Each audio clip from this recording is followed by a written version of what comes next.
a pedir que abran sus Biblias en la segunda carta del apóstol Pedro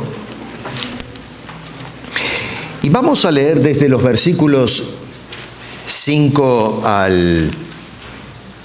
Podemos ir hasta el verso 10, ya lo hemos leído, esto es una serie.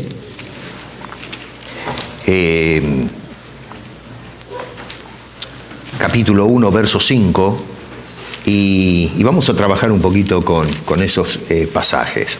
Esto nos está llevando, quizás la semana que viene vamos a empezar a delinear y a explicar un poquito las virtudes o cualidades que se mencionan en los versos 5 al 7.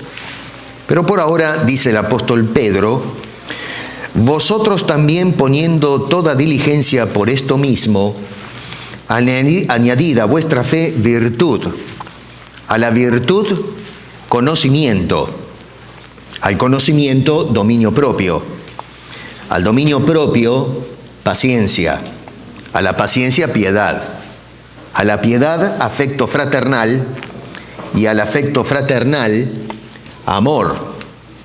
¿Por qué? Bueno, dice, porque si estas cosas están en vosotros y abundan, no os dejarán estar ociosos ni sin fruto en cuanto al conocimiento de nuestro Señor Jesucristo. Pero el que no tiene estas cosas, tiene la vista muy corta, es ciego, habiendo olvidado la purificación de sus antiguos pecados. Por lo cual, hermanos, tanto más procurad hacer firmes esta vuestra vocación y elección, porque haciendo estas cosas no caeréis jamás. Señor, te damos gracias por tu palabra y te imploramos en Cristo Jesús que tú la bendigas a nuestro bien. En su nombre te lo pedimos, Señor. Amén. Bueno, el título de esta exposición es Solícitos en producir fruto. Y acá quiero que ya vayan tomando nota de lo que vamos a ir viendo en estas semanas, porque vamos a entrar en el aspecto práctico de todo lo que nos dice este gran hombre de Dios. Ahora, quisiera comenzar recordándoles aquel episodio cuando el Señor Jesucristo, Mateo es el que relata esto, que les voy a recordar, está en Mateo capítulo 11. Tenemos al Señor Jesucristo, ¿se acuerdan? Maldiciendo una higuera. Más o menos, yo creo que todos o la mayoría están al tanto de cómo es la historia. Jesús fue a predicar al templo, tuvo fricciones, o debo decir el clero tuvo fricciones con Jesús. Jesús no vino a pelearse con nadie, pero en fin. Y entonces, al otro día Jesús iba otra vez a predicar y en el camino nos dice Mateo que había una higuera frondosa y el Señor Jesucristo se acercó y no encontró ningún fruto en esa higuera. ¿Se acuerdan de eso? Y entonces tenemos la famosa historia de la maldición de la higuera estéril. Y lo que sucede en ese pequeño incidente es que vemos a Jesús en realidad, porque no es que tiene un problema con la fauna Jesús. Lo que está haciendo con ese acto es exponer y denunciar la superficialidad espiritual de los religiosos de su época.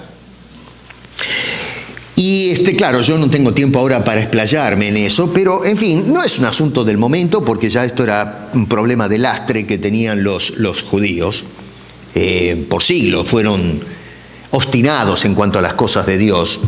Dios les había dado a través de los siglos una cantidad de cosas que tenían que hacer, por gracia, no porque realmente el pueblo lo necesitaba. Siempre todo lo que vemos en la Biblia es por la gracia de Dios.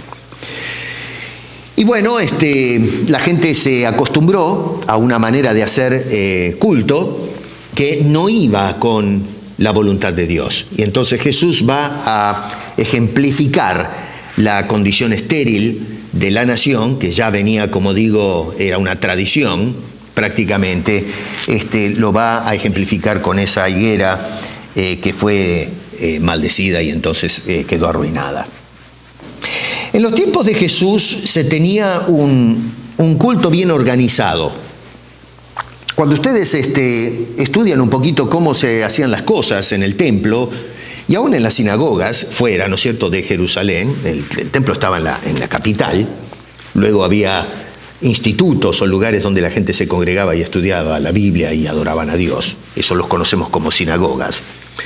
El culto era muy complejo, bien organizado, con ritualismos bien puestos, bien empacados y con una serie de tradiciones que se fueron afianzando y se fueron metiendo en la psicología de la gente y en el credo de la gente. Y estas cosas que hacían eran estimados por muchos. La gente venía de todas partes para ver el templo y para ver qué es lo que se hacía en ese lugar. Y se consideraba que eran cosas necesarias para manifestar una correcta consagración y adoración al Dios de Israel. Y este sistema de culto fue muy impresionante, pero desafortunadamente, como indica esa historia que acabo de indicarles o recordarles, es que la religión, o sea, la parte espiritual del pueblo estaba ausente. O sea, a ver, por fuera eran algo impresionante, bien complejo, bien organizado, pero el problema es que por dentro estaban vacíos, no tenían fruto, como la higuera que maldijo el Señor Jesucristo. Ahora, este sistema de culto impresionante, Pedro quiere que la iglesia no caiga en la misma cosa. Cuando escribe las dos cartas que tenemos, ahora estamos analizando la segunda carta de Pedro, pero este hombre lo que quería, en medio de la persecución exterior y en la segunda carta el problema interior de doctrinas raras y cosas por el estilo, él lo que no quería es que vayan a caer en la misma situación que habían caído los judíos en los tiempos de Jesucristo. Es decir, una iglesia que se muestra muy bien por fuera, pero en su interior es gente que no produce fruto. Otra vez, noten ahí en el versículo 8 lo que dice este hombre, ¿no es cierto? Dice, si hacéis estas cosas en vosotros, o si están en vosotros y abundan, no os dejarán estar ociosos ni sin fruto. Así que el apóstol Pedro quiere una iglesia que produzca. Ahora, déjenme decirles una cosa, tal vez a modo de paréntesis, porque mucha gente en la actualidad van por todas partes buscando iglesias. Y van buscando iglesias que tengan programas. Hoy el tema de la iglesia ya no es tanto el que salgamos a predicar el evangelio como se hacía en años pasados. Ahora es programas. Tenemos que establecer programas en la iglesia. Programas para los chicos, programas para las damas, para los caballeros, para los jóvenes, para los viejos, los no tan viejos, parejas jóvenes, jubilados, divorciados, gente con problemas de drogas, problemas de alcohol, problemas financieros. Y, en fin, podemos meterle, ¿no? Se abren departamentos para, de alguna forma, suplir a las necesidades de una sociedad en demanda. Y entonces lo que hemos hecho es convertir a la iglesia en una institución que tiene mucho follaje por fuera, muchos programas bien organizados, pero lo que tenemos son cristianos vacíos de Cristo. Gente sin fruto. Gente que ciertamente van a los templos, como hacían los judíos, pero son higueras estériles. Higueras que por fuera se ven frondosas, pero resulta que después cuando se trata de caminar fuera del santuario, no estamos viviendo el cristianismo. Y acá hay un problema serio con la iglesia contemporánea. Por eso las palabras de Pedro yo estimo que son bastante importantes para la fe de nuestros días. Así que tenemos una iglesia que tiene muchos programas, pero con vidas infructíferas. Y lo que Pedro quiere es una iglesia que produzca fruto, una iglesia que manifieste que ha sido transformada por el poder de Dios. Fíjense que de los falsos maestros, si dan vuelta una página, el capítulo 2, porque dice en el verso 1 que así como hubo falsos profetas en el pueblo de Israel, van a aparecer, dice Pedro, falsos maestros, o sea que la iglesia no está vacunada, sino, al igual que el pueblo de Israel de antaño, está expuesta a la incursión de individuos con pocos escrúpulos. Y entonces nos está diciendo que de estas personas, dice, noten que es rápidamente para pasar revista quizás, nos dice que versículo 12, estos del capítulo 2, es decir, estos quiere decir los falsos maestros del verso 1, al final del verso 2 se dice, perecerán en su propia perdición. Sigue a los falsos maestros y mira dónde vas a parar. Dice el verso 13, en la mitad, ya que tienen por delicia el gozar de los deleites cada día, bien digo. Verso 15, dice, han dejado el camino recto. Y si se van hasta el verso 18, observen lo que dice este hombre. Dice, pues hablando, ¿quiénes? Los falsos maestros del versículo 1. Y que va describiendo, después hagan el análisis en casa, en todo el capítulo 2. Dice, hablando palabras infladas y vanas, seducen con concupiscencias de la carne y disoluciones a los que verdaderamente habían huido de los que viven en el error. La palabra seduce acá es muy importante, muy interesante en el contexto, porque habla en el original, acuérdense en que el Nuevo Testamento se escribió o se inspiró originalmente en la lengua griega, el griego de aquel entonces. Y la palabra seducir habla de una, ¿entienden el término carnada? Todos, carnada es el cebo, es esa trampita que se pone, ¿no es cierto? A ver, esto creo que lo van a entender todos. Cuando ponemos los cazadores de lauchas, esas tramperas con el elástico o el resorte, metemos el quesito o el chisito o alguna cosa que atraiga al animalito y entonces después le damos, ¿no? Pobre bicho, ¿eh? Pero bueno, eso es el cebo, esa es la trampa, esa es lo que quiere decir esta palabra, lo que seduce. Y entonces lo que está diciendo, fíjense qué interesante, Pedro dice que estas personas son seducidas, son atrapadas, nos dice allí, con concupiscencias de la carne y disoluciones. Acá la palabra disolución quiere decir sin freno, otra vez la palabra original es importante, se mueven los parámetros, no hay obstáculos, no hay restricciones. O sea que estos maestros, nos dice Pedro, que atraen a la gente y la seducen y caen en la trampa. ¿Y cuál es esa seducción? ¿Cuál es el cebo? Bueno, una doctrina mal enfocada, herejías, dice el verso 1, que llegan incluso a atentar contra la cristología de los evangelios. Y lo que hacen entonces es que lo que hacen es mover los parámetros que debe haber en la vida cristiana. Es decir, es el vale todo. Ustedes no tengan problema. La vida cristiana es libre, nosotros somos libres, por eso dice allí, fíjense en verso 19, les prometen libertad, no hay restricciones, una vez que Cristo te salvó, puedes vivir como se te da la gana, ¿no es cierto? Y hoy en la iglesia, mis queridos, discúlpeme, pero hoy vivimos a la Bartola, hoy tenemos, en fin, en el ámbito de la sexualidad, la iglesia invita a todo. Estamos ordenando ministros que están totalmente desorientados en cuanto a las cosas sexuales. Que eso es para hablar mucho, Tenemos personas que están juntados y en fin, no forman hogares o forman familias, el matrimonio es un asunto anticuado, y en fin, tenemos una cantidad de cosas, la forma de vestirnos, de hablar, imitamos más las cosas del mundo. Es decir, nos dicen, bueno, pero a ver, eso es legalismo lo que hacían antes en la iglesia. Nosotros ahora tenemos que desbordar esas cosas porque somos libertos en Cristo. Bueno, eso es lo que está diciendo el apóstol Pedro acá. Dice, seducen a la gente, los atraen, diciéndoles ahora son totalmente libres. Y sí, somos libres, por supuesto, pero hay que entender el concepto de la libertad como la entienden las Escrituras, no como lo interpreta la sociedad contemporánea. Lo que vemos hoy no es libertad. Lo que vemos hoy es libertinaje moral, que es muy distinto a la libertad que plantean estos grandes hombres de Dios. Y entonces dice, son atraídos. ¿Se acuerdan que el apóstol Pablo le escribía a Timoteo, predica a tiempo y fuera de tiempo, porque vendrán, la gente va a tener comezón o tendrá interés de escuchar y van a aparecer maestros según sus propios deseos, eso es lo que quiere decir la palabra concupiscencia en algunas versiones o traducciones, dice siguiendo sus propios deseos y le van a ofrecer lo que la gente busca. Y eso es lo que está pasando en la iglesia contemporánea. La gente no está buscando a Cristo, la gente está buscando otra cosa.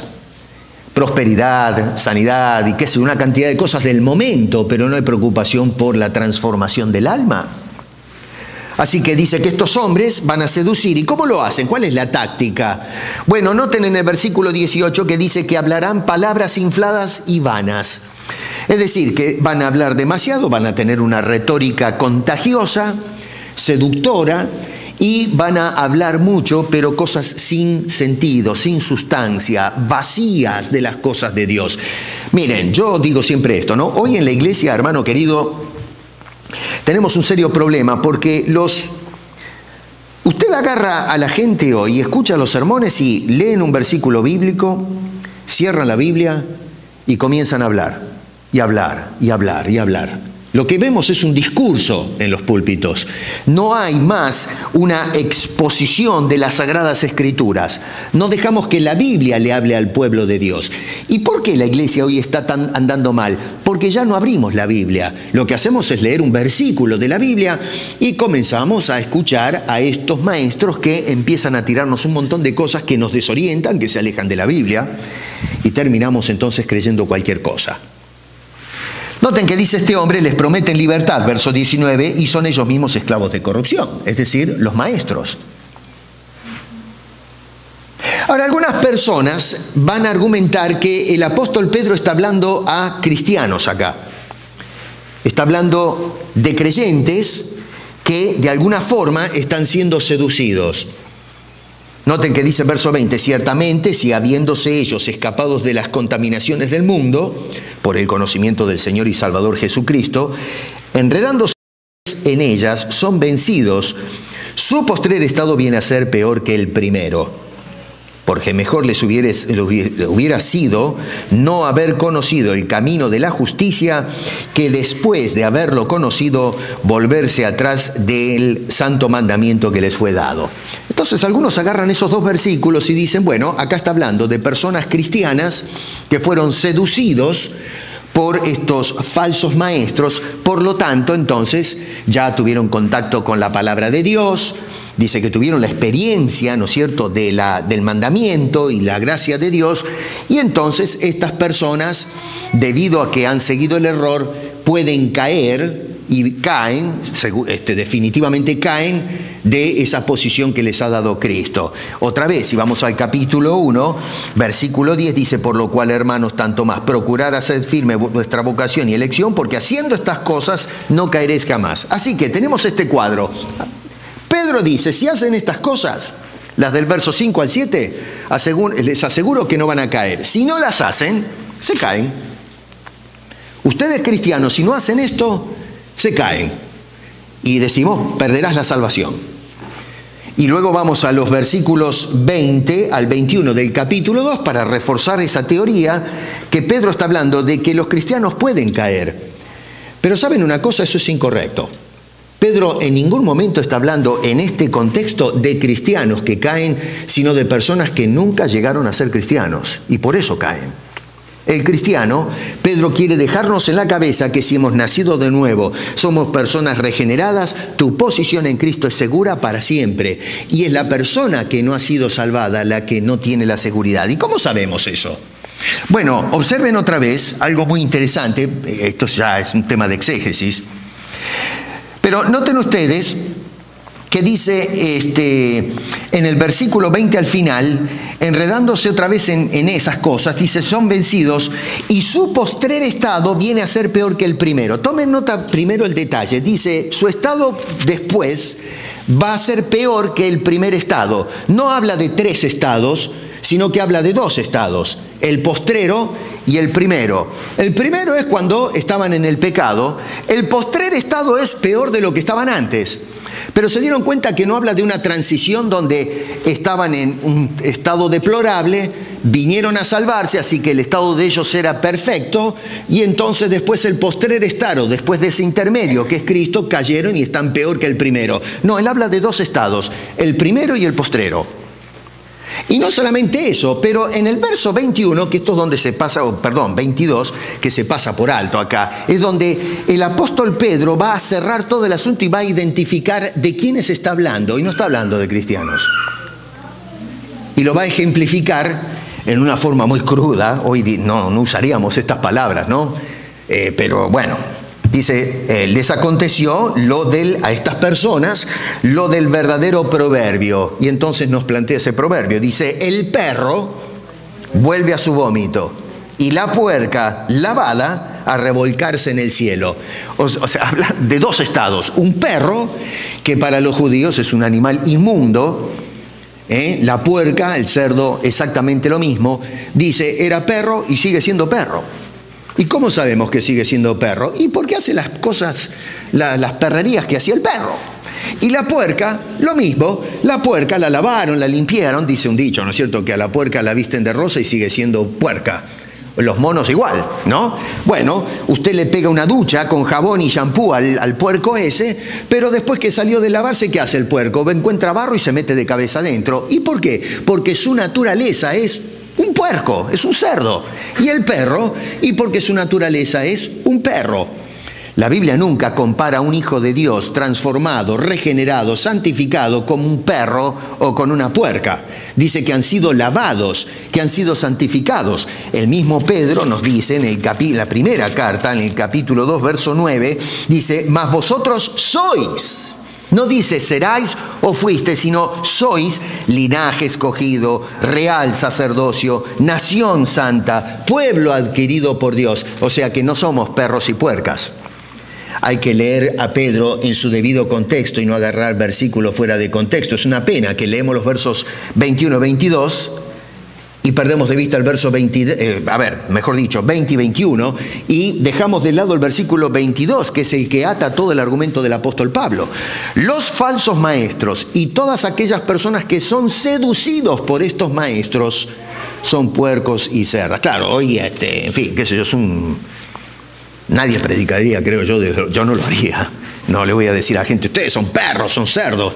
Pero bueno, Pedro, la verdad, lo ponía tal cual. Me hace acordar un poco a Juan el Bautista, ¿no? Cuando decía generación de víboras.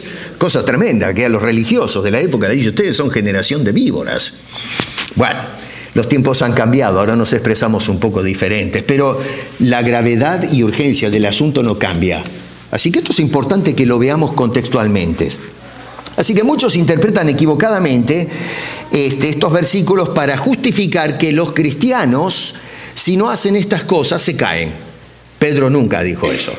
Pedro dice, los que caen son justamente aquellas personas que no han sido redimidos por el Señor Jesucristo.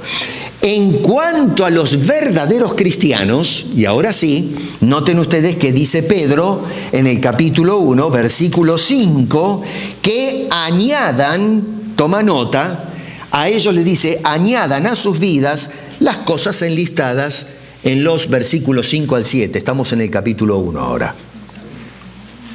¿Por qué razón tenemos que hacer esto? Dice verso 8, porque si hacéis estas cosas y abundan, no os dejarán estar ociosos. La palabra ocioso, otra vez voy al original, significa una persona infructífera, una persona inservible, una persona que, en fin, desocupada, inútil. Y lo que está diciendo es que lo que Pedro quiere es una iglesia que es útil, que produce fruto. Dice, si hacen estas cosas, entonces no seremos personas infructíferas.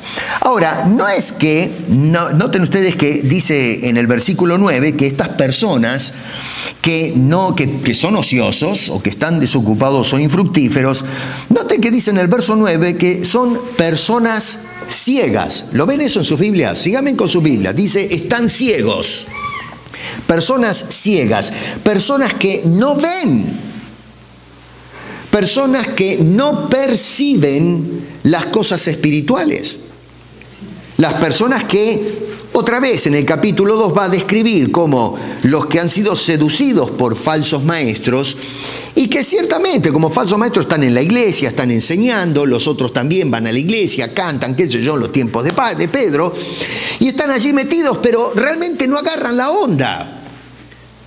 Suena parecido, suena igual, parece un clon de lo que predicaban los apóstoles, pero hay algo que no encaja. Para ellos, dice, está bien, Pero dice, no pueden ver, están ciegos. Y tomen nota, que interesante, porque no dice que están ciegos completamente. Viene el versículo 9, cómo se refiere en cuanto a la ceguera. Dice, pero el que no tiene estas cosas tiene la vista muy corta, es ciego. Así que cuando dice ciego no dice que es ceguera total, sino que es miopía espiritual. Nosotros a veces decimos esto, cuando una persona no ve bien, decimos está ciego, pero no es que está ciego, no ve bien. El ocioso es una persona que, a ver si lo ponemos de esta manera, ve las cosas espirituales, las interpreta, las asimila, pero ve todo borroso. Y saben una cosa, hoy, yo siempre hablo de hoy, porque a veces no es asunto de mirar historia de lo que pasó en la iglesia de los tiempos de Pedro. Otra vez la gente que estaba, ¿se acuerdan? En la dispersión, cuando hicimos la introducción, les expliqué que escribe a toda esa gente que estaba en el Asia Menor. Entonces, en fin, eso era lo que pasaba en esos días, pero a mí me interesa lo que está pasando en la actualidad. Y hoy tenemos gente que, a ver, si yo me saco los lentes y miro al que está filmando ahí, veo una cosa borrosa. Y si me dicen escriben Bolaños, yo digo, no sé. Yo veo un fulano que está ahí, tiene camisa blanca, pantalón oscuro, no sé si tiene pelo, no alcanzo a ver, ¿no? Pero cuando me pongo los lentes digo, es el hermano Bolaños, ¿no es cierto? Sí, tiene pelo corto. ¿Se dan cuenta? Bueno, en la iglesia hoy lo que hacemos es, mi querido, es mirar las cosas espirituales sin anteojos. Y la gente enseña y define lo que ve borrosamente y no ven un pito, no ven ni medio. Y terminamos haciendo un desastre con el Evangelio. Este hombre dice, tiene la vista corta. Yo a veces escucho algunas de las predicaciones y enseñanzas de la actualidad y me arranco los pelos. Digo, pero qué barbaridad. ¿Cómo es que llegan a semejantes conclusiones? Bueno, es porque tienen la vista corta y han caído víctimas de maestros que están perdidos, esclavos, y dicen que son libres y le ofrecen esa libertad, que es esclavitud, en definitiva, los caprichos de esos predicadores. Así que este hombre dice, esa gente es gente miope espiritualmente hablando. Y lógicamente, si es miope y ve a Cristo en una forma que no es nítida, como dice la Escritura, bueno, aceptó un Cristo idealizado, pero no el Cristo que salva. Y es por eso que esa persona se cae, porque no ha sido regenerado por el poder de Dios. Lo regeneró una predicación, un líder que lo lleva de la nariz por cualquier lado, pero no hemos sido transformados por el poder de Dios, y es por eso que tenemos personas ociosas que no producen fruto en su vida, como el pueblo de Israel. Era un árbol hermoso por fuera, lleno de follaje, pero en su interior no había fruto, y es por eso que el Señor Jesucristo maldijo la higuera, diciendo de que el pueblo, la nación de Israel, estaba bajo el juicio de Dios justamente por echar por la ventana al Mesías que traía la salvación y la esperanza. Noten otra vez que según el capítulo 2, versos 1 y 2, habían esos falsos maestros y gentes que seguían sus disoluciones. Pero ¿por qué lo seguían? Porque esta audiencia no estaba ocupada en lo que corresponde. Sus vidas eran improductivas, eran personas cortas de vista. ¿Me siguen? Eso lo vemos en el texto. En el contexto, fíjense que Pedro va a mencionar tres cosas importantísimas en cuanto a lo que Dios hace con el creyente. Y es por eso que el creyente produce los resultados del verso 5 al 7. Tres cosas que hizo Dios, que hoy no le damos ni 5 de la hora, pero están ahí. Pedro las integra. Número 1, Dios nos llamó. Fíjate en verso 3, dice, como todas las cosas que pertenecen a la vida y a la piedad nos han sido dadas por su divino poder, mediante el conocimiento de aquel que nos llamó por su gloria y excelencia. Implícitamente, noten ustedes allí como Pedro recalca o subraya un punto importante, que Dios nos llamó. Y si se va al versículo 10, otra vez dice, por lo cual, hermanos, tanto más procurad hacer firme vuestra vocación. Y esa palabra, yo no sé si todos tienen la misma versión de la Biblia, la Reina Valera, pero otros a lo mejor tienen la Biblia de las Américas o alguna otra traducción, y van a ver que traducen elección. No sé si hay alguna así, que tiene su Biblia alguien en elección en el verso 10. Algunas versiones hacen eso. Y eso es correcto, porque es exactamente en el griego la misma palabra. La del verso 3 es la misma palabra que la del verso 10, que traducen en la Reina Valera que usamos corrientemente en el mundo hispano, allí como vocación. Ahora, ¿por qué los de la traducción Reina Valera ponen vocación? Y bueno, porque están apuntando justamente a la llamada o a la, qué sé yo, la inspiración que una persona siente procedente de Dios para llevar una forma o un estilo de vida determinado. Por eso se habla de vocación. Es decir, lo que se nos dice en esta traducción entonces es que Dios nos llamó, pero nos llamó con un propósito. Por eso ponen la palabra vocación. Pero está bien, la palabra, no quiere decir que está mal la palabra vocación, quiere decir llamados para algo. Entonces, pero en el original es exactamente la misma palabra. Dice que Dios nos llamó y nos llamó para un estilo de vida. ¿Qué estilo de vida? Pedro, a ver, ¿qué es lo que Dios nos llamó, pero para qué? Bueno, en el versículo 5 al 7 nos está diciendo cuál es el estilo de vida al cual Dios nos ha llamado. Entonces, acá nos damos cuenta desde el vamos, miren cómo va a contramano con lo que se enseña hoy, porque usted no llamó a Dios. Dios lo llamó a usted. Esa es la teología petrina, no la teología de hoy. Oh, nosotros llamamos al Señor a nuestra vida. Llama al Señor. No. Es Dios, dice, el que nos llama a nosotros para un estilo de vida determinado, distinto al que ofrecen los falsos maestros del capítulo 2 en adelante. Un estilo de vida que le da gloria a Dios. Un estilo de vida que habla de la obra de Dios en nosotros. Número 1, Dios llamó. Número 2, Dios nos eligió. Ahí está la mala palabra del momento. Bueno, pero ¿qué hacemos con la Biblia entonces? Otra vez, verso 10, por lo cual, hermanos, tanto más procurad hacer firme vuestra vocación y elección, porque haciendo estas cosas no caeréis jamás. La Escritura nos habla de punta a punta acerca de una obra de elección. El Dios de la Biblia no es un escogido suyo. El Señor Jesucristo no es un Cristo escogido por usted. Dice que la Biblia nos dice que Dios nos eligió a nosotros. Pero yo no sé por qué tenemos tanto problema en aceptar lo que nos dicen las Escrituras. Hay gente que dice, no creo en la doctrina de la elección. Es una aberración que Dios haya elegido. Bueno, pero para usted será una aberración, pero para Pedro no. Pedro dice que hemos sido elegidos. No solamente llamados, sino que nos eligió para un estilo de vida. Claro, hay que hacerle preguntas a esa palabra elección. ¿Qué quiere decir la elección? ¿Cuándo nos eligió? Y empezamos a armar todo un cuadro o un árbol teológico acerca de ese concepto, la teología de la elección, que no es tema para hoy porque nos saca de este enfoque. Pero, mi querido, pero si está ahí en la Biblia, ¿cómo vamos a decir no creo cuando Pedro dice, señores, a la iglesia le está diciendo, ustedes manténganse en esto?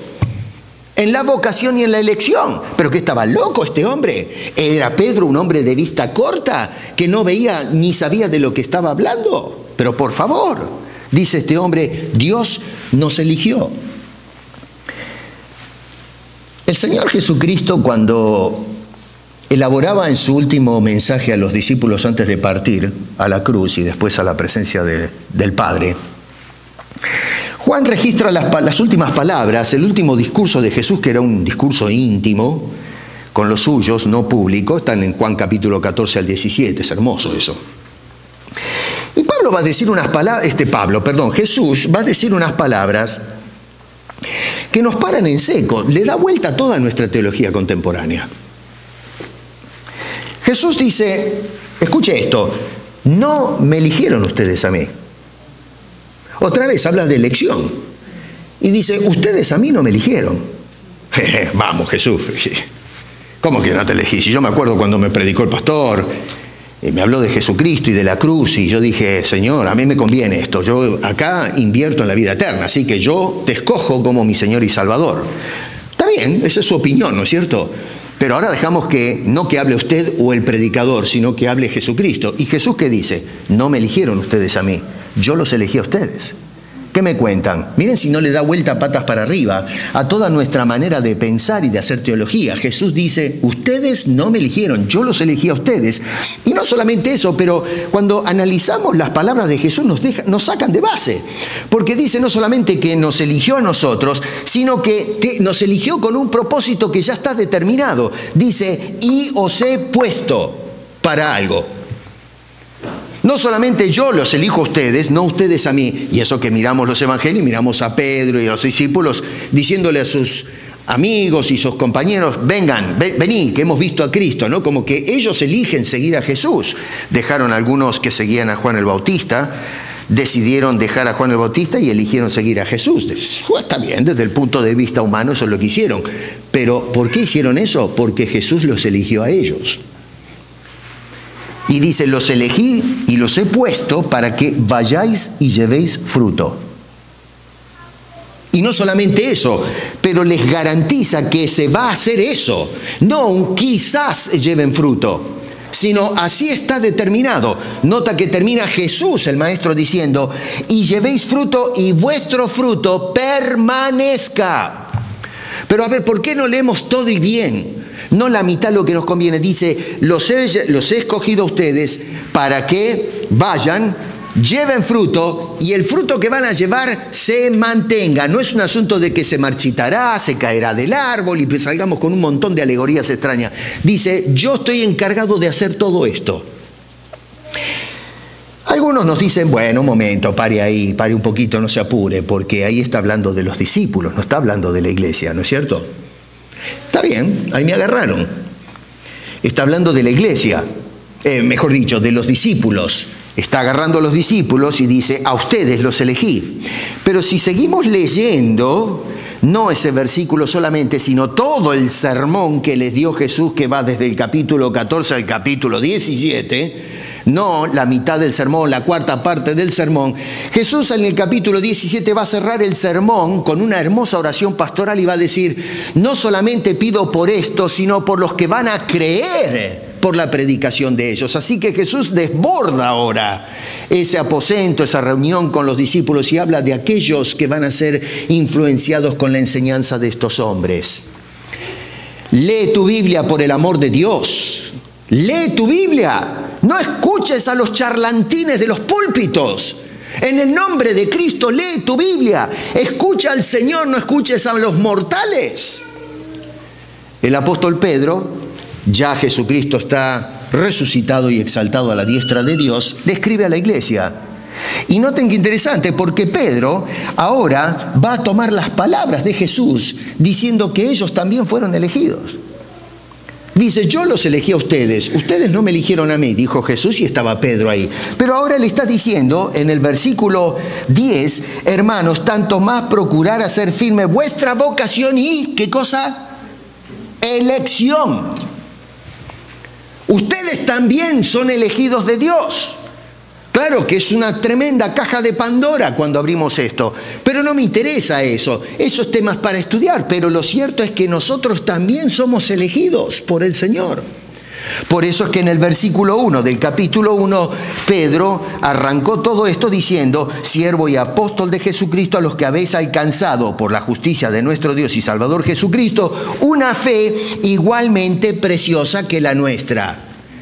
Ustedes tienen lo mismo que Dios nos dio a nosotros, lo mismo tienen ustedes ahora los cristianos del Poncio, del Galacia y toda esa zona del Asia Menor en el primer siglo que estaban bajo la regencia del Imperio Romano. Otra vez ya lo he dicho, esto es Turquía en la actualidad, ¿no? Cambiaron las cosas, cambió la geografía, cambió todo. Pero bueno, esa región del mundo donde estaban los creyentes. La tercera cosa que dice en el capítulo 2, verso 1, así que tenemos que Dios, en primer lugar, nos dice este hombre en el versículo 10, nos llamó. Número 2, Dios nos eligió. Y ahora nos dice, Dios, el Hijo, nos rescató. Otra vez, capítulo 2, verso 1, dice, pero hubo falsos profetas entre el pueblo, como habrá entre vosotros falsos maestros que introducirán ciertamente encubiertamente herejías destructoras y aún negarán al Señor que los rescató. Claro, no es a donde apunta ahora Pedro, pero noten que implícitamente está diciendo de este Señor que estos falsos maestros niegan, es el Señor que nos rescató. La palabra griega tiene un peso teológico muy importante acá.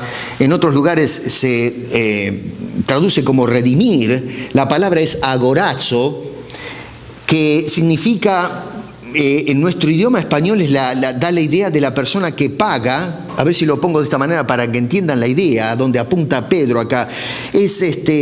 La ágora es un lugar donde se reunía la gente. La palabra agorazo viene de esa palabra griega ágora. Es una orden, una reunión pública. Y en aquel entonces, hoy es una aberración esto, pero en aquel entonces se vendían esclavos, se vendía gente. Se compraba el servicio. Y entonces agorazo quiere decir comprar, pagar lo que vale el esclavo. La plata que se puso arriba de la mesa. Dice, Jesús pagó el precio por nosotros. ¿Se dan cuenta? Tiene un peso teológico importantísimo en el contexto lo que dice Pedro.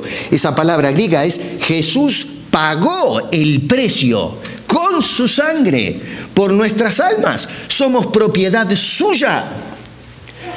El esclavo no escoge a su dueño. El dueño escoge al esclavo. Y lo que hace es pagar el precio hasta el último cuadrante por ese esclavo. Jesús, Dios el Hijo, pagó, rescató a este pobre miserable pecador, esclavo del pecado, de la condenación, del diablo. Y dice que pagó hasta el último centavo con su sangre preciosa en la cruz del Calvario. 3 cosas que tenemos: llamamiento. Número 2, elección. Número 3, redención.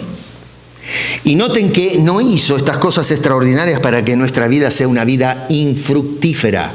Todo lo contrario, Dios nos llamó, Dios nos eligió y Dios nos redimió para que produzcamos fruto, para que nuestras vidas no sean vidas ociosas, sino vidas fructíferas para la gloria de ese Dios que hizo una obra tan extraordinaria. Y noten, por cierto, al final del verso 3, que Pedro va a decir que no nos escogió porque lo vio al hermano Chulo, a la señora Martina y qué sé yo, que eran tan bonitos, tan lindos, tan buenos, que por eso los escogió y hizo todo esto.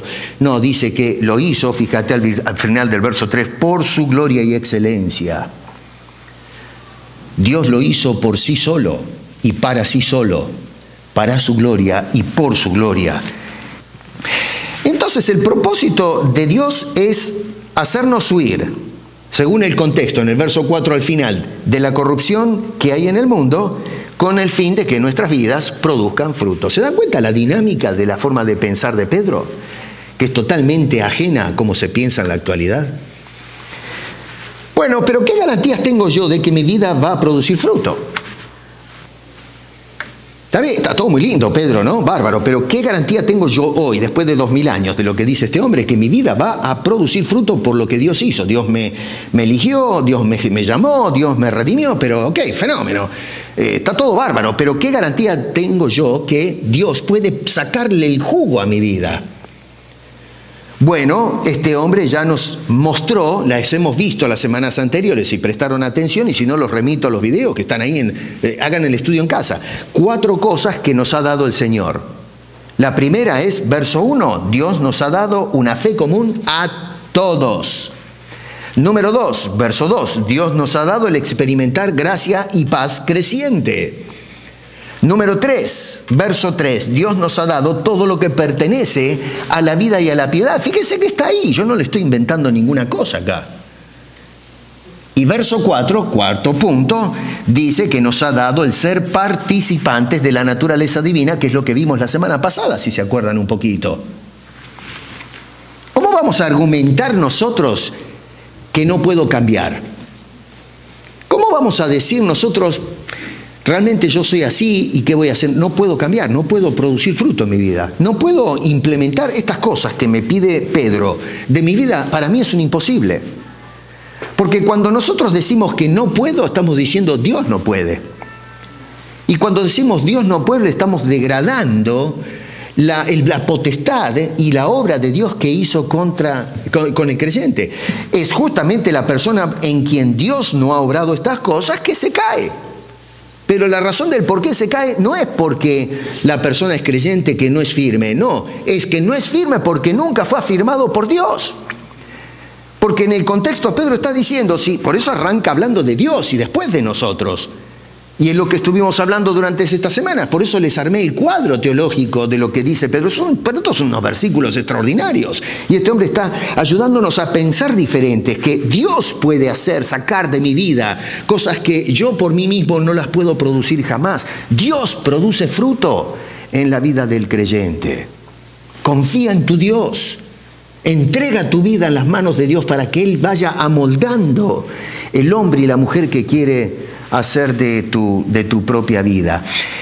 Y entonces, con el fin de que nuestra vida produzca fruto, Pedro va a subrayar 3 cosas para nosotros. Vamos a mirar 2 nada más porque tengo que dejarlos así, no se me mueren de hambre. Voy a tocar 2 y cierro. Y la tercera lo vemos la semana que viene. Tenemos número 1, la tarea asignada. Número 2, la actitud asumida. Y número 3, las cualidades ejercitadas. Pedro nos llama ahora y me dice, a ver, escuchen ustedes, Dios hizo todo esto, así que ahora les voy a decir una cosa. ¿Y qué es lo que va a hacer este hombre? Nos va a hablar de cuál es nuestra tarea. Nos va a dar un trabajito. 2, la actitud que debemos manifestar o mostrar mientras hacemos este trabajito. Y 3, ¿cuál es el trabajito? ¿Qué es lo que este hombre espera de nosotros? Vamos a mirar estas 3 cositas, estas 2, voy a mirar 2 rápidamente. La primera es la tarea que nos asigna este hombre. Dice, por lo tanto, la tarea es añadir estas cosas. Añadir, verso 5, estas cosas. ¿Qué cosas? Las del verso 5 al 7. La virtud, conocimiento, todo eso. La palabra añadir es importante porque quiere decir, otra vez, voy al original que dice... se traduce esta palabra como añadir, pero quiere decir suministrar. Y es tan imperativo, es una orden de Pedro, no es algo que consideramos, bueno, voy a ver si lo hago. No, es el verbo principal de todo el versículo 5. Y entonces lo que está diciendo es que nuestra vida nutra, que sean nutridas, mejor dicho, no nuestra vida, nuestra fe debe estar nutrida con estas acciones que menciona a continuación. Hay que suministrar a la fe que nosotros profesamos. Note que comienza, verso 1 dice que la fe nos ha sido dada por el Señor igual a todos. Y en el verso 5 va a comenzar con la lista diciendo, a esa fe le añaden esto, le suministran estas cosas. Así que dice este hombre que a esa fe, noten ustedes que la fe es la base de la vida cristiana, ahí arranca la cosa, y entonces dice hay que suministrarle obras. La fe sin obras no sirve. La fe sin obras es un asunto muerto, un asunto que no tiene resultado. Ahí es justamente donde se distinguen los que son de una fe verdadera y de las personas que tienen una fe mal profesada, una fe falsa. Esta gente, la que tiene esa fe equivocada, esa fe falsa, que es fe pero una fe equivocada, esas son las personas que caen porque nunca profesaron una fe salvífica, una fe verdadera, que es la fe que da Dios, no ese acto de que yo soy el que ejercito fe para que Cristo me dé la salvación. No, mi querido, discúlpame, esa es una teología extraña a las Escrituras. La fe te la da Dios, dice otra vez verso 1, una fe preciosa igualmente que la nuestra, que nos ha sido dada por Dios. Y entonces sobre esa es la fe que me otorga la salvación. Es una fe producida por Dios en el corazón del incrédulo, del hombre duro para aceptar las cosas de Dios. Ahora, a esa fe hay que sumarle entonces ciertas cosas. El otro es el perro que vuelve al vómito y la puerca que vuelve después de haber sido lavada al barro. Claro, Pedro acá no va a elaborar mucho acerca de este tema de la fe y las obras, pero Santiago sí. Santiago fue movido por el Señor para hablar un poco de este asunto. Y Santiago nos dice, ¿de qué te aprovecha si alguno, o habla de alguna persona, de cualquiera, dice, ¿de qué le aprovecha a alguno si dice que tiene fe y no tiene obras? Acá este hombre hoy día en el siglo XXI nos da un cachetazo. Porque hay mucha gente que dice, yo tengo fe. Yo sé que Dios, yo tengo fe que Dios existe. Yo tengo fe que Dios salva. Yo tengo fe acá, tengo fe allá, que me cura, me arregla las finanzas, qué sé yo, tengo fe. Pero Santiago dice, momento, para ahí un poco, porque había personas que decían en la iglesia de la dispersión, cuando escribió Santiago, nosotros tenemos fe, pero cuando usted lee la carta de Santiago veía que había mucha gente que estaba orando mal, por eso es que tiene que mandarle una serie de exhortaciones.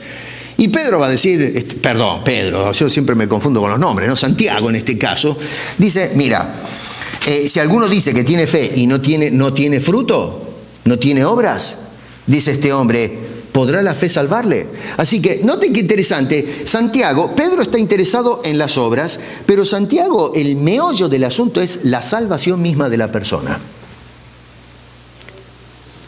Usted dice que tiene fe, pero no necesariamente significa que usted es salvo. Es para pensar un rato. Pregunta, ¿usted cree? ¿Podrá la fe salvarle? Y es una pregunta retórica, la respuesta es un rotundo no. No, pero yo tengo fe, fine. Pero el hecho de que usted tenga fe no implica que usted es salvo de Cristo. Usted tiene fe, es decir, usted cree en el Dios de la Biblia, cree en la Biblia, cree que Cristo murió en la cruz, cree que Él es el Redentor, pero si esas realidades no las hizo carne en su vida, si Dios no transformó esa vida, usted cree intelectualmente en estas cosas, pero no es una vida transformada. Una cosa es creer intelectualmente y otra cosa es creer como resultado de la transformación de Dios en el nuevo nacimiento. La fe es la consecuencia de la obra de Dios y las obras es la consecuencia de esa fe verdadera. Es una desgracia terrible que hoy se predica de la fe y se le hace creer a la gente que ya son salvos por la fe. Cuando la Biblia dice que somos salvos por la fe puesta en el Salvador, que es Jesucristo. La fe nos salva, Cristo salva. La fe es el acto de depositar nuestra confianza y nuestro creer en lo que Dios hizo en nosotros. No es tu fe la que te salva. Usamos aquella historia de, ¿se acuerdan la mujer aquella que encontraron en adulterio y le dice a la mujer, tu fe te ha salvado? ¿No es cierto? No peques más. Tu fe te ha salvado. Y agarran eso fuera de contexto y no estudian qué quiere decir. Tu fe te ha salvado. Una serie de cosas, situaciones que dice el Señor, tu fe te ha salvado. Pero no entendemos de dónde viene esa fe. ¿Qué quiso decir Jesús con eso? No, nos quedamos con esa declaración fuera de contexto y claro, levantamos cualquier teología. Pero otra vez, comparémoslos con lo que dicen estos hombres, que fueron inspirados por Dios. Lee la Biblia contextualmente. En el verso 17, Santiago concluye diciendo, así también la fe, si no tiene obras, es muerta en sí misma. Es decir, una persona que dice, tengo fe, pero su fe no sirve. Es carente de vida y es por eso que al no tener vida no produce fruto. Es una persona que es inútil. Claro, en Hebreos capítulo 11, verso 6, citamos ese pasaje donde dice también sin fe es imposible agradar a Dios. Y después en la segunda parte del versículo, estamos estudiando Hebreos en la escuela, en el culto de oración. Dice, porque es necesario que el que se acerca a Dios crea que le hay, es decir, que tenga fe en ese Dios. Sí, bueno, pero no hay que leer el versículo 6 del capítulo 11 de Hebreos sin mirar todo el contexto. Porque en el capítulo 11 dice, por la fe fulano, por la fe sultano, por la fe, por la fe, por la fe. Y usted lee todo el capítulo y va a observar que esos hombres, por la fe, hicieron cosas. O sea que las obras de esos del capítulo 11 eran el resultado de la fe o confianza que tenían en Dios. La fe era seguida o adornada con el proceder de esta gente. No es simplemente gente que decía, yo creo, y se terminó. Santiago nos para y nos dice, los demonios creen y tiemblan, pero no son salvos. Los hombres de Hebreos, de Hebreos 11, creyeron a Dios, tuvieron fe en Dios y manifestaron con actos concretos esa fe que tenían en Dios. ¿Se dan cuenta qué distinto habla la Escritura como hablamos nosotros hoy en materia de fe y salvación? Así que una fe que no es suministrada con obras, no es la fe de la que nos hablan los escritores del Nuevo Testamento, hermano. y amigos. Por eso Pedro dice, hay que añadir a la fe que profesamos la lista de los versículos 5 al 7, es decir, lo que dice Santiago. Muéstrame tu fe, yo te mostraré mi fe por mis obras. Tú vas a ver si realmente Dios transformó mi vida, porque Dios va a producir fruto en esa vida, que yo solo, sin Dios, no lo puedo producir. Traten ustedes, sin Cristo, de producir estos frutos y vamos a ver quién gana. Y ustedes pueden salir a la calle y mirar al mundo sin Cristo y a ver dónde encuentra usted estas virtudes. Encuentra una, dos, a lo mejor y más o menos, pero no en la forma en que Dios obra en nosotros. El mundo anda como la mona, justamente porque no tiene a Dios en su corazón, no ha sido transformado, y entonces anda con la vista corta, caen en falsas enseñanzas y es un mundo condenado. Necesita la salvación. Así que eso tiene que ver con la tarea asignada. La segunda cosa de este hombre es la actitud que debemos asumir. Dice que debemos hacerlo poniendo toda diligencia. ¿Lo ven eso? Verso 5, a través del capítulo 1. Diligencia. ¿Qué quiere decir diligencia? No solamente habla de el celo que debemos tener por este asunto de que la vida produzca, buscar estas cosas en oración, pero la palabra es interesante en el original porque habla de la premura, la solicitud, la urgencia con que nosotros trabajamos manifestando estas cosas. Y ¿saben una cosa? Esto es muy importante, otra vez, desde el punto de vista teológico, porque hay ciertas bandas teológicas que dicen que uno puede aceptar a Cristo como Salvador, pero no su señorío necesariamente. Es decir, una persona puede aceptar a Cristo como Salvador, ya es salvo, siempre es salvo. ¿Escucharon esa frase? Salvo, siempre salvo. Ya está salvo. Así que si vive como la patada, no importa, ya está salvo, ya está arreglado el asunto, ¿no es cierto?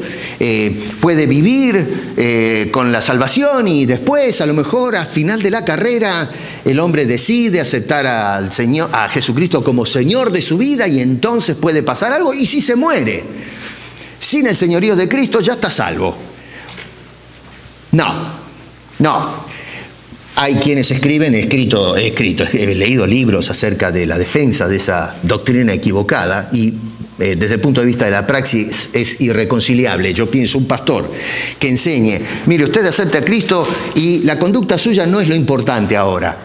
¿Cómo un pastor puede llamar a una persona que anda en desorden a la oficina y decir, mire, escúcheme, usted pare la mano, no, oiga, pero ¿qué está haciendo? Usted es un cristiano, no se conduzca en esa manera. Porque esa persona me puede decir, bueno, pero usted me enseñó de que yo acepte a Cristo como Salvador y no hace falta el señorío de Cristo, así que ¿qué me viene a llamar la atención? Es imposible el trabajo pastoral de orientación espiritual, es un disparate. Aceptar a Cristo como Salvador es aceptar lo que Cristo es y lo que Cristo hizo. No solamente lo que hizo, sino lo que Cristo es. Y Él es el Señor de todo. Hebreos capítulo 1 dice que los ángeles están sujetos a ese Cristo, porque es el Señor, puestos por encima de ellos.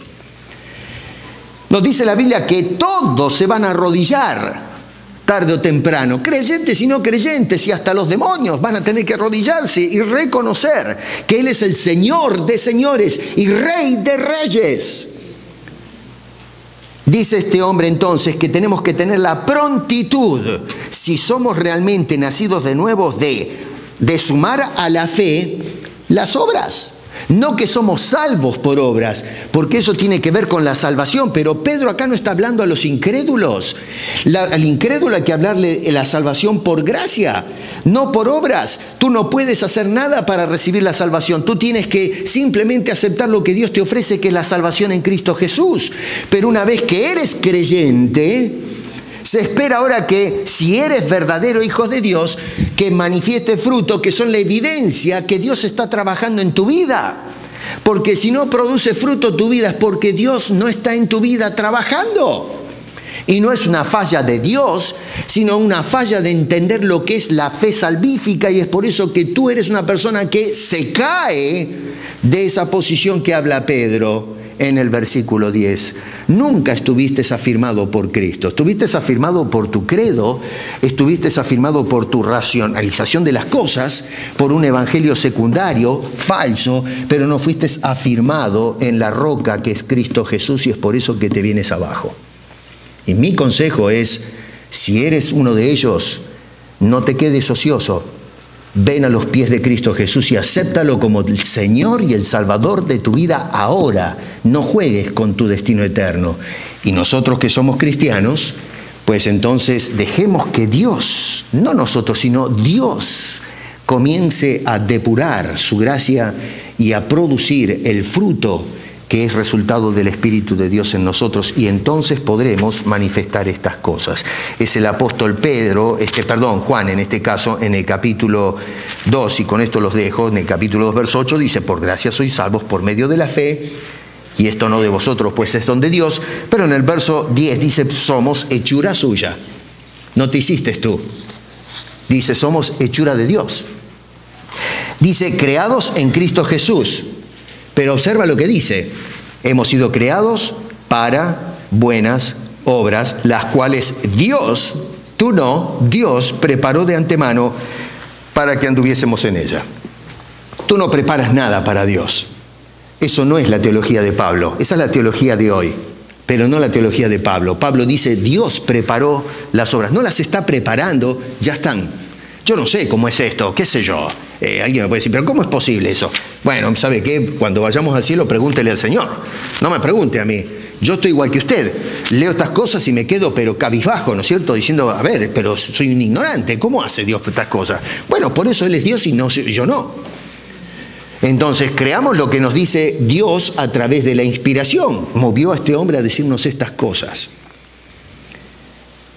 Dios te llamó. Dios te eligió y Dios te redimió para que tu vida produzca fruto. Si tu vida no produce fruto, algo está pasando ahí. Y mi consejo es que vengas corriendo a los pies de esa bendita cruz y dejes que Cristo rompa las cadenas que te atan al error, a la vista corta. Que Dios te arregle los ojos y no tengas más miopía espiritual, sino que veas la gloria de Dios en la persona y obra de Jesucristo, que nos da libertad verdadera y ahora transforma nuestras vidas para que podamos añadir por la obra de Dios y la gracia de Dios estas cualidades que este hombre va a enlistar en los versos 5 al 7 y que comenzaremos a analizar una a una la próxima semana. Hermanos queridos en Cristo, sométete a la voluntad de Dios.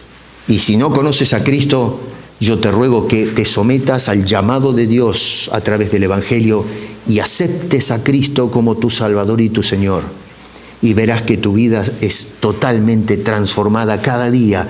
Va a ir trabajando el Señor, poniendo el sello de su Hijo Jesucristo en tu carácter, en tu conducta, y serás mejor hombre, mejor mujer, mejor esposo, mejor esposa, mejor padre e hijo, mejor ciudadano, mejor cristiano, cada día que pasa. Que el Señor nos ayude. Padre, te damos gracias por haber inspirado a este hombre de Dios, el apóstol San Pedro, para dejarnos estas hermosas y profundas verdades. A veces leemos este capítulo rápidamente y no nos satisfacemos de todo el tesoro precioso que hay escondido en un hombre que muchos estimaban era un pedazo de bruto, pero que tú lo hiciste sabio, Señor. Qué diferente el Pedro que encontramos en el principio de la carrera cuando lo encontraste pescando, al hombre que nos habla ahora la iglesia. Qué hombre, Señor. Y fue un gran hombre porque su Dios es un Dios grande. El mismo Dios, Señor, que nos ha dado la fe tan preciosa como la que le diste a aquellos. Ayúdanos, por favor. Te imploramos que nos ayudes. Aquellos que no te conocen, ayúdalos a llegar a los pies de Cristo y reciban tu salvación gratuita. Y aquellos que te conocemos, ayúdanos a caminar añadiendo a nuestra fe las evidencias de esa fe salvífica. porque te lo pedimos en el nombre de Cristo Jesús. Amén.